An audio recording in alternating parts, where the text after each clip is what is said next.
Happy Monday, PES third graders. Miss Jones here with a video for you today. I just want to say from all your teachers at school, we miss you. We love you guys. We're excited about starting some videos with you so that we can interact and start to do some learning again. We hope that you guys are enjoying your time at home. We hope you're having fun playing with your brothers and sisters. We hope you're helping your parents out around the house. We hope you're taking a little bit of time to read or do some school each day. We're really excited about our first read aloud we're going to be doing with you guys. We're going to be doing Runaway Ralph by Beverly Cleary. It's a great book. It's a book about a mouse named Ralph, and he is a very adventurous mouse. In fact, he is not so happy at home. He's a little bored.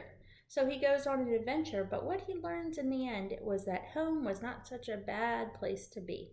So that goes along really well with us being at home right now. Before we get started, I just wanted to share a joke of the day. I'm missing doing those at school with you guys, so I have a joke for you. The joke is, what is fast, loud, and crunchy? A rocket ship.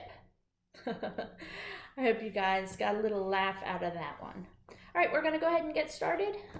We're going to start with Runaway Ralph. We're going to start with chapter 1. I'm going to read half of chapter 1, and then one of our other teachers will finish up chapter 1 tomorrow. Runaway Ralph by Beverly Cleary. Chapter 1 is called Ralph Hears a Distant Bugle. A bugle is a musical instrument. So Ralph hears a distant bugle. The small brown mouse named Ralph, who was hiding under the grandfather clock, did not have much longer to wait before he could ride his motorcycle. The clock had struck 8 already, and then 8:30.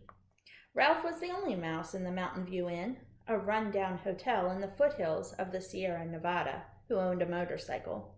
It was a mouse-sized red motorcycle, a present from a boy named Keith who had been a guest in room 215 over the 4th of July weekend. Ralph was proud of his motorcycle, but his brothers and sisters said he was selfish. "I am not," said Ralph. "Keith gave the motorcycle to me." That evening, while Ralph waited under the clock and watched the television set across the lobby, a man and a woman, followed by a medium-sized boy, walked into the hotel. They had a rumpled look of people who had driven many miles that day. The boy was wearing jeans, cowboy boots, and a white t-shirt with the words Happy Acres Camp stenciled across the front.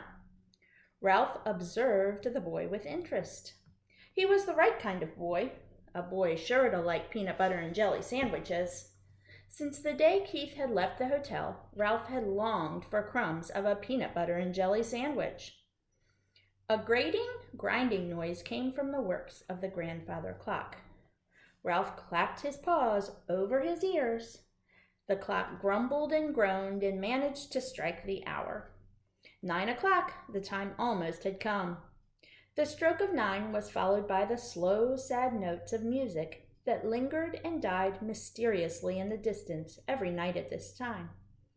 "Did you hear that?" the man asked the boy. It was the bugle at camp playing taps. Taps is a song that is played with the musical instrument, the bugle, usually at funerals. "So that's what the music is," thought Ralph, who had puzzled over those notes all summer. When the boy did not answer, his mother said, "Come on, Garf, cheer up. You're going to have a lot of fun at camp." "Maybe," answered Garf, "but I doubt it." The father looked annoyed. "You won't have any fun if you take that attitude," he said, and he went to the desk to inquire about a room with an extra cot for the night. Ralph could not understand the boy's behavior. He had often heard other young guests wearing the same kind of white t-shirt speak of a place called camp. But unlike this boy, they always sounded eager and excited to go there.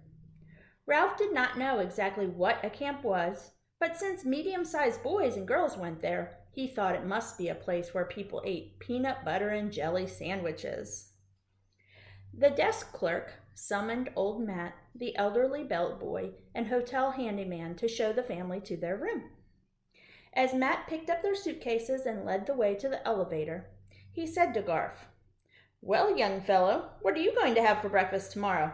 Apple pie or chocolate cake?" Matt, who was not always popular with parents, was always liked by the children. The boy smiled faintly at Matt's joke as he followed the old man into the elevator. "What that boy needs is a peanut butter and jelly sandwich," thought Ralph.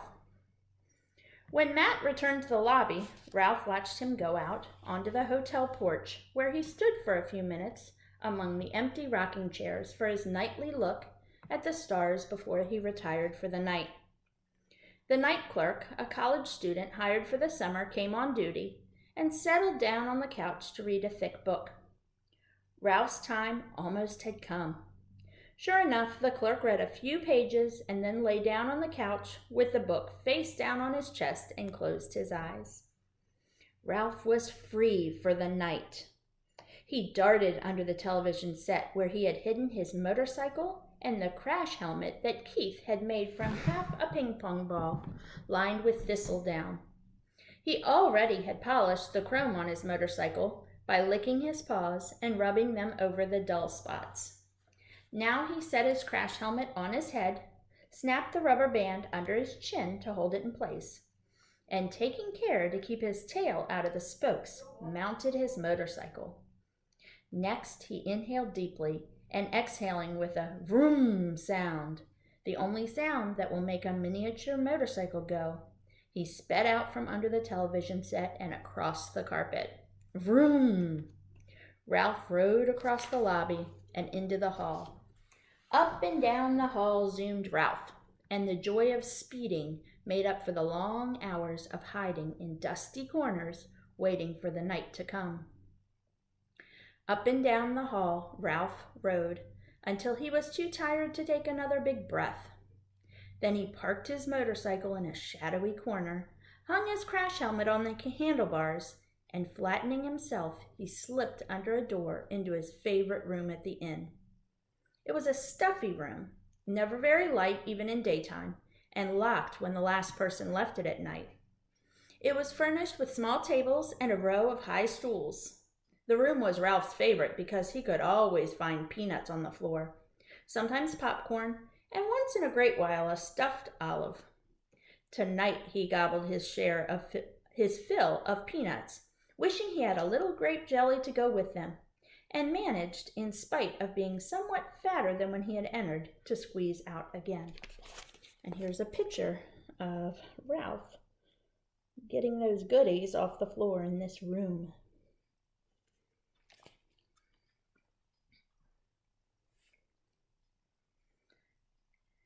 Vroom! Daredevil Ralph rode perilously close to the dangling hand of the night clerk, sleeping on the couch before he tore the length of the hall. Let's talk about that word perilously. It says, Daredevil Ralph rode perilously close to the dangling hand of the night clerk. What do you think the word perilously means? Daredevil Ralph rode perilously close to the dangling hand of the night clerk. We see the word peril, and we have two suffixes there, O-U-S and L-Y. Perilously means in a dangerous way.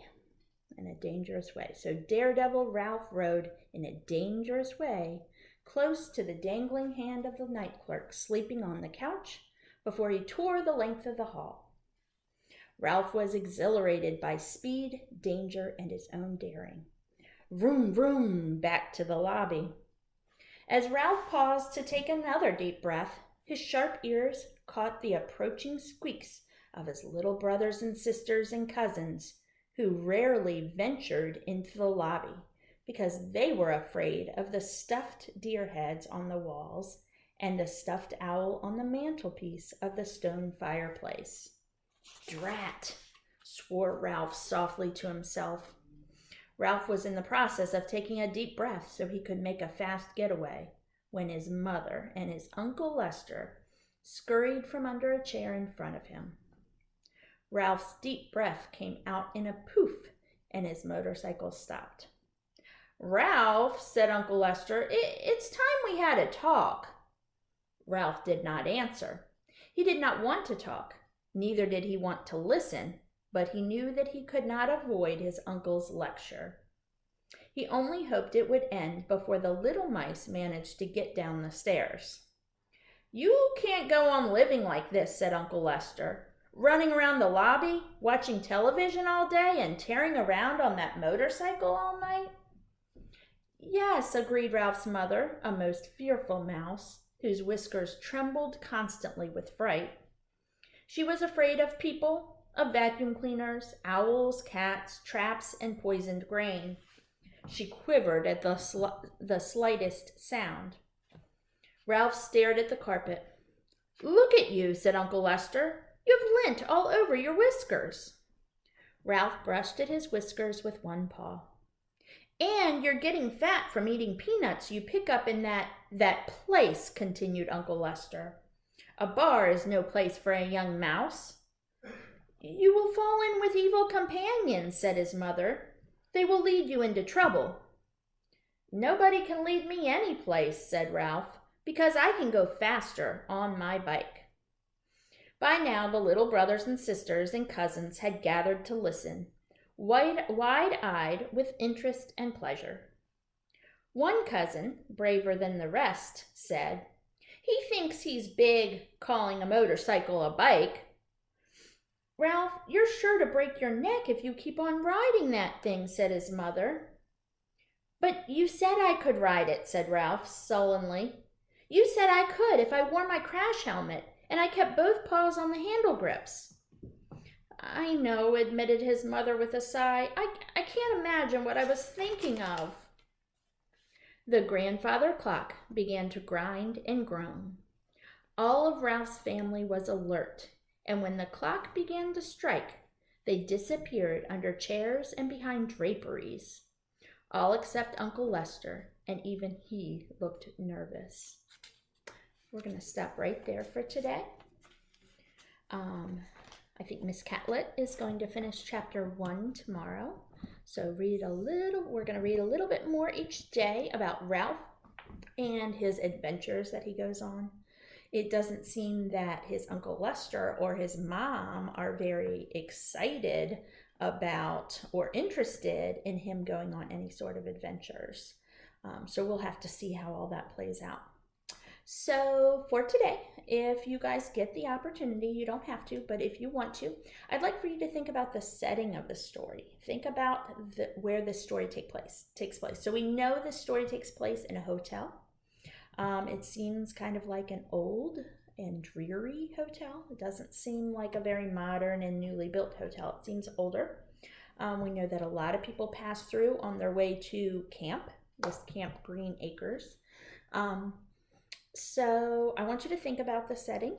I want you to write a couple sentences describing the setting of the story, describing what we know of the hotel so far, and draw a picture. Draw a picture of the setting of the story. So you need to draw a picture and write, how about 2 to 3 sentences describing the setting of this story. Runaway Ralph, written by Beverly Cleary. Okay. All right, well, guys, it has been so great to be able to talk to you. I hope that you guys have a great day. I'm excited to see you back on here again soon. And hopefully in the coming days and weeks, we will be able to interact in more ways.